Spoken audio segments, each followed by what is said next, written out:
Hola, muy buenas tardes. Bueno, el día de hoy vamos a continuar con el tema que empecé el domingo pasado, Dios en un pesebre. Y estas semanas la idea es tocar temas relacionados con la Navidad.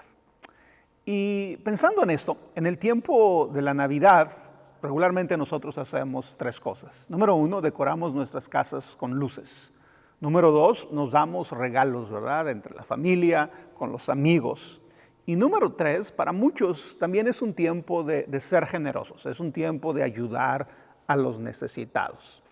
Y todo esto es obviamente bueno, ¿verdad? Y es bueno también porque apuntan al origen y al significado de la Navidad.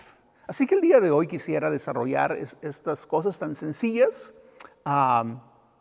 que hacemos, pero creo yo que son muy significativas para que entendamos mejor por qué hacemos lo que hacemos o para que profundices más en ese entendimiento que ya tienes. ¿Por qué no empezamos con el decorar nuestras casas con luces?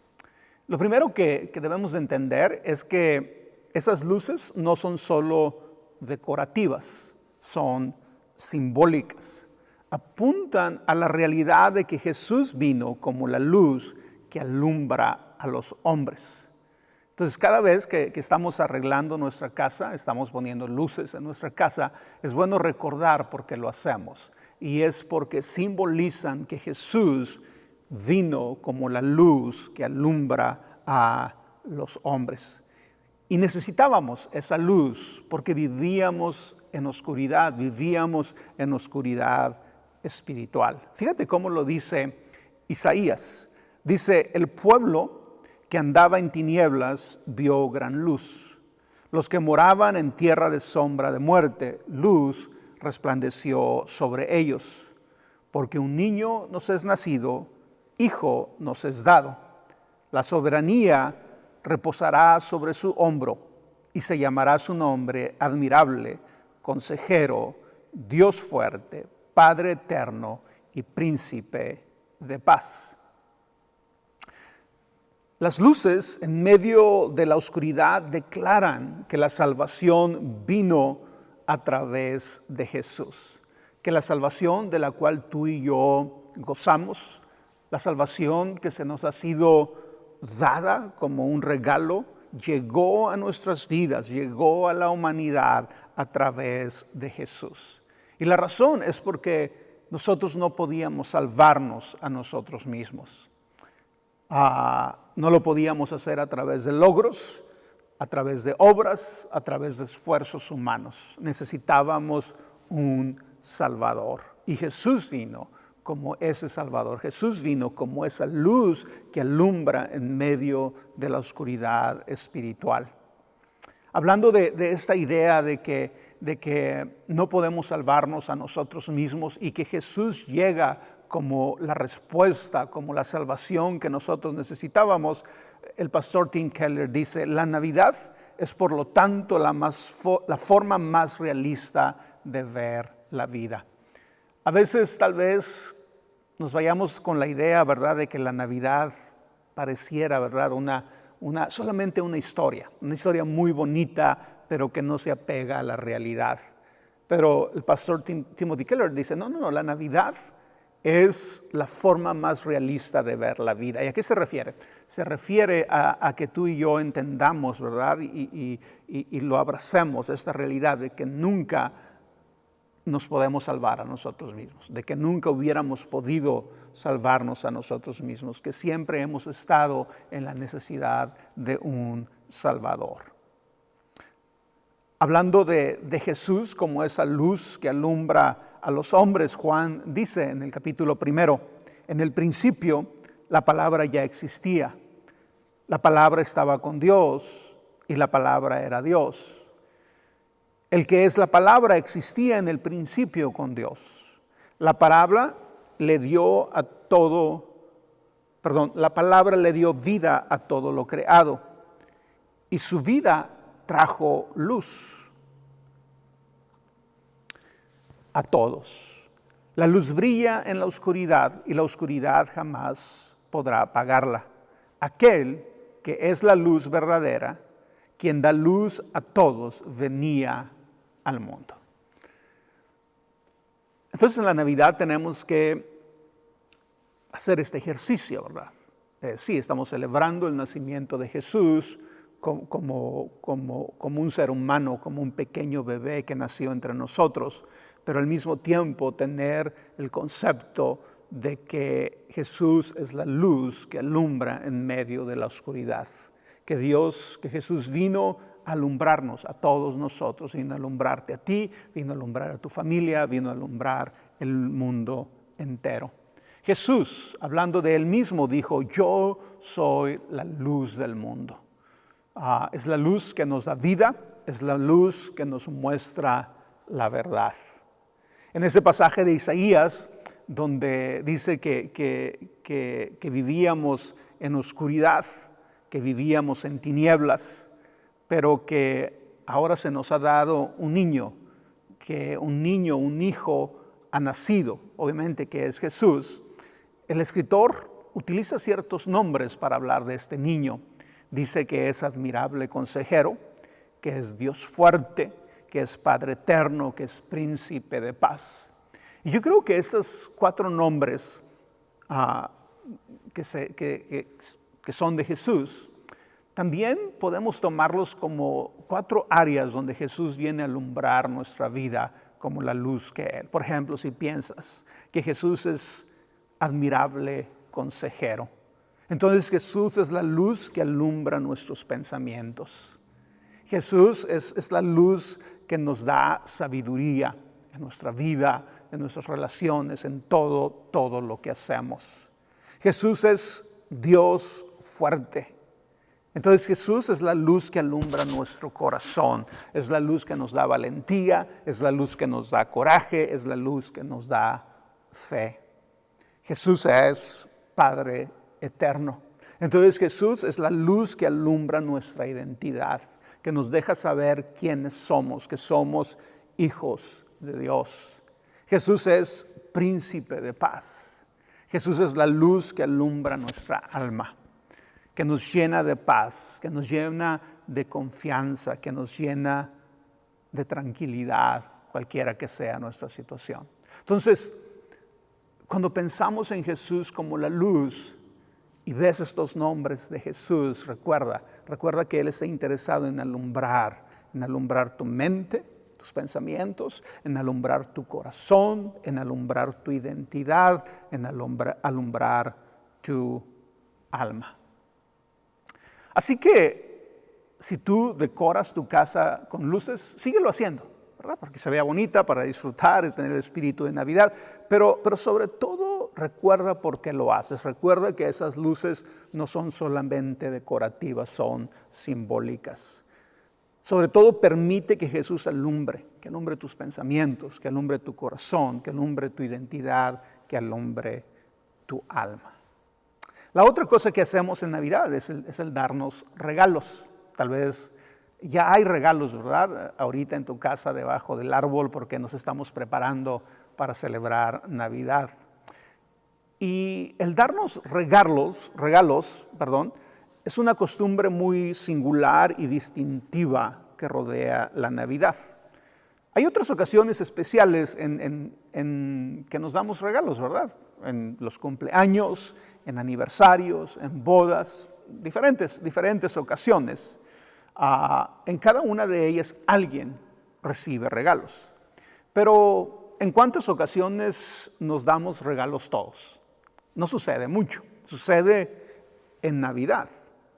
O pudiéramos decir que solo sucede en Navidad. Y es justo que lo hagamos en Navidad porque hace real la verdad central de la Navidad, de que Jesús vino en Navidad, de que Jesús llegó en Navidad. Pero no solamente vino, no solamente llegó, Jesús fue dado. En otras palabras, Jesús fue nuestro regalo. Dice Isaías 9:6, el pasaje que acabamos de leer, porque un niño nos es nacido, hijo nos es dado. Juan 3:16 dice, porque de tal manera amó Dios al mundo que ha dado a su Hijo unigénito. Entonces, Mientras preparamos regalos, mientras nos regalamos en Navidad, tenemos que reconocer a qué apuntan esos regalos. Apuntan a la realidad de que Jesús fue dado, de que Jesús vino, pero no solamente vino, fue dado, fue el regalo de Dios para nosotros. Sigue dando regalos en Navidad. Demuestra tu amor, demuestra tu aprecio, demuestra tu cariño a través de los regalos. Pero sobre todo, agradécele a Dios por tan valioso y maravilloso regalo que nos dio en Jesús. Tú y yo somos las personas más, ¿cómo se puede decir? Más bendecidas, ¿verdad? Por abrazar este regalo, por abrazar a Jesús como nuestro regalo. Y por último, en el tiempo de Navidad también es una oportunidad para ayudar a los necesitados. Y eso también apunta, eso también habla del origen y del significado de la Navidad. El ayudar a los necesitados nace de recordar que Jesús nació en una familia pobre y que durante su vida se identificó con los pobres y menospreciados. De repente escuchas diferentes personas hablando, ¿verdad?, de que Jesús no fue pobre. Jesús era rico. Se refieren mientras estaba aquí en la tierra. Y obviamente cuando tú lees la Biblia, lees los evangelios, te das cuenta que eso no es verdad. Jesús nació en una familia pobre y se identificó con los pobres.